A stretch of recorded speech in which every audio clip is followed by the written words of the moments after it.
Good afternoon, everybody. Good afternoon. I can't hear it. Good afternoon, everybody. Good afternoon. Yeah. Okay. My name is Susmita, and I come from the land of spices, martial arts, and Ayurveda. Any guesses? Any guesses? Kerala? Yes. I come from the God's own country, Kerala.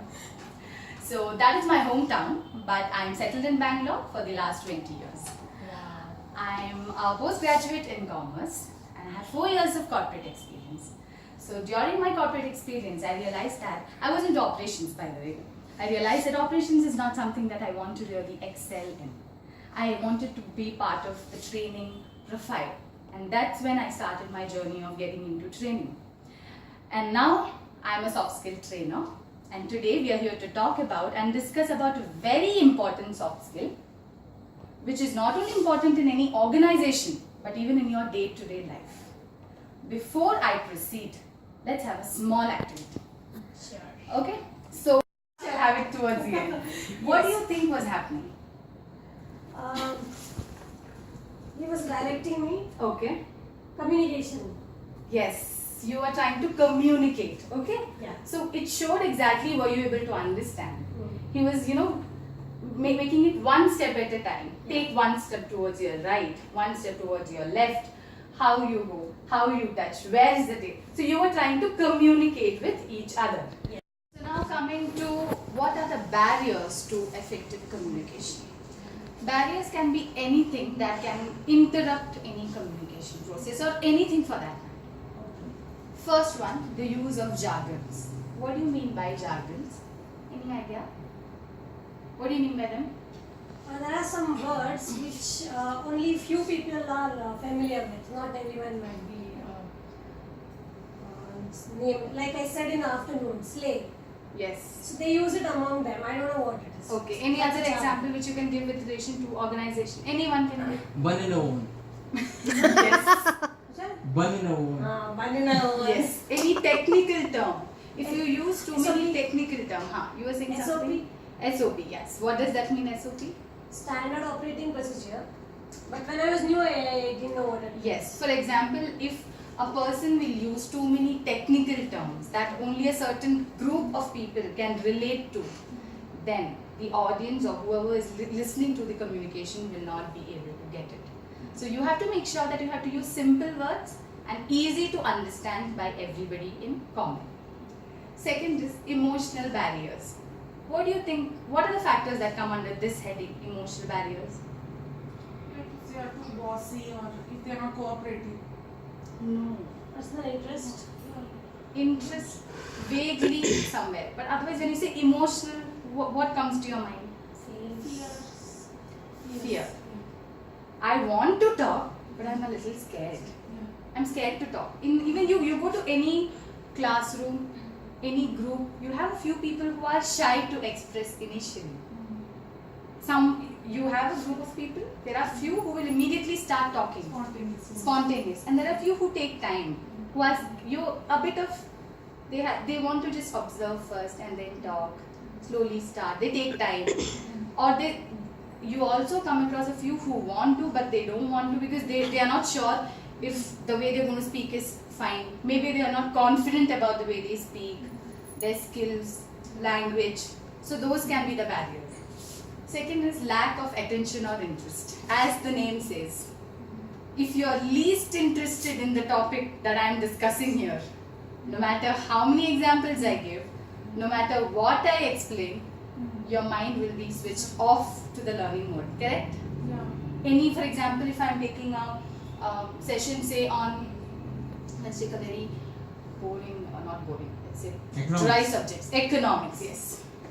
How many ever activities I include, dumb charades, find the way, whichever, but still in your mind you are not interested towards that subject.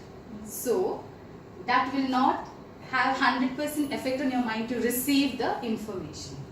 At the same time, if I am going to take up a topic that is of your interest, automatically you will be interested to know more about it. Next is preoccupied mind. An example, preoccupied mind.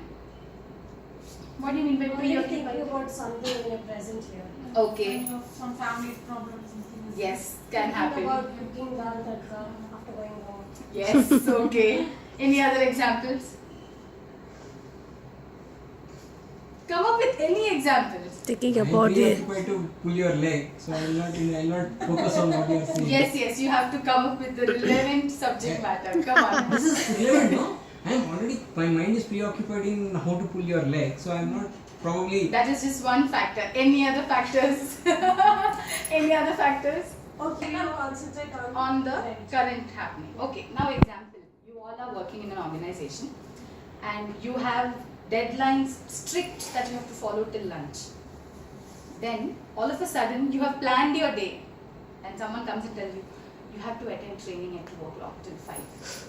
Compulsory. They are not coming next week. Yes, we have to conduct it today itself. You have work even post lunch. But the factor here is after training you have to come back, finish work, then go home. What will be the mindset that you will go to the training room? You will be prepared, mentally prepared. You will be like, first of all, I have so much work. They didn't tell us. I have to go back. I have to finish work. I have to get home. When will I get it? Why is it important? You will have so many things. And like you said, so many of them come with thoughts from their houses itself. Yeah. If you had a fight with your sibling, if you had an issue with traffic. Sometimes things are in our mind that we are there itself, though we are physically present. Okay? Next is noise. Can noise be an interrupting factor? Absolutely. Yes? Very much. For example, when we were studying in Mount Carmel, there was this land which was acquired by a big construction company. All through the day we had the heavy noise of machineries, stones, workers screaming. Automatically, no matter how much if you're trying to concentrate, you will look around and see, okay, what is happening.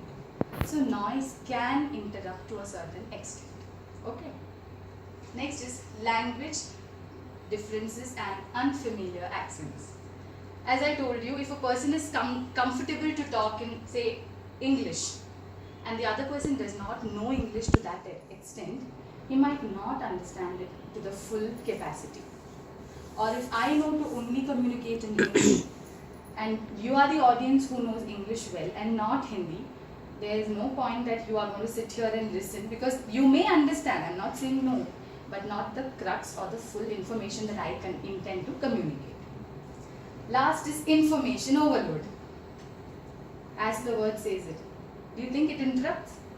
Information overload? Yes. Yes. It interrupts listening. Yes. All together I give meaning, scope, barriers, importance, benefits, disadvantages. How will you think of it? Remember it. So when you give too much of information at one go, your mind will automatically stop after you can't really take it more. So these factors, somewhere or the other, act as barriers when you're trying to communicate effectively.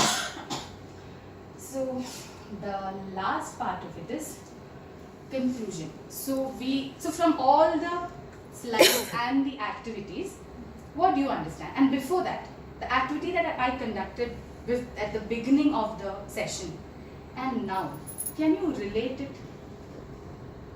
Can you think what was common? Which one do you think you performed better? What was the first activity about, if we could just summarize that? Finding the way. Okay, what did you do and what did you do? You tell from your own perspective. What did you do?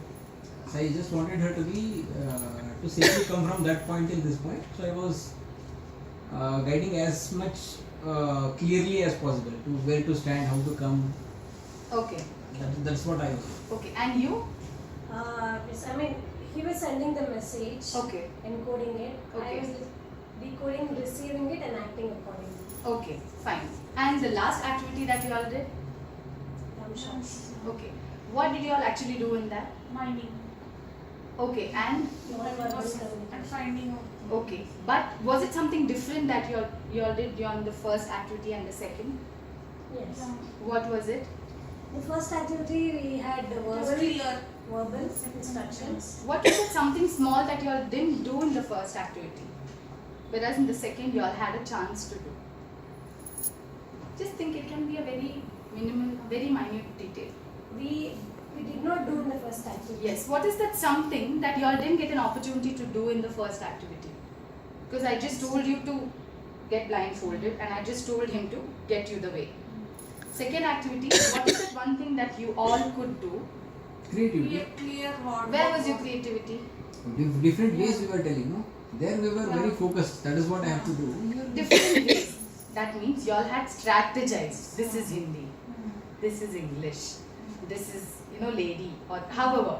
So when you say, so you had time to make standard rules that was understood by all three of you in the same way. Whereas first instance, I just told you, I'm going to blindfold you. It was up to him. He was clear, so you were able to follow. If he was not clear, for example, if you would have told, Namrata, just come a little way, just come one step right, you will think right or left. Okay, just turn around little bit. You will not know, right? But he was very clear. You have to come one step, take your right leg. So you understood, you were able to understand, even though you couldn't see, the way he was instructing you, you could follow and get the way. Whereas in the second activity, you all already had made rules. If it is this Hindi, this English, how would you show a particular verb? Clear.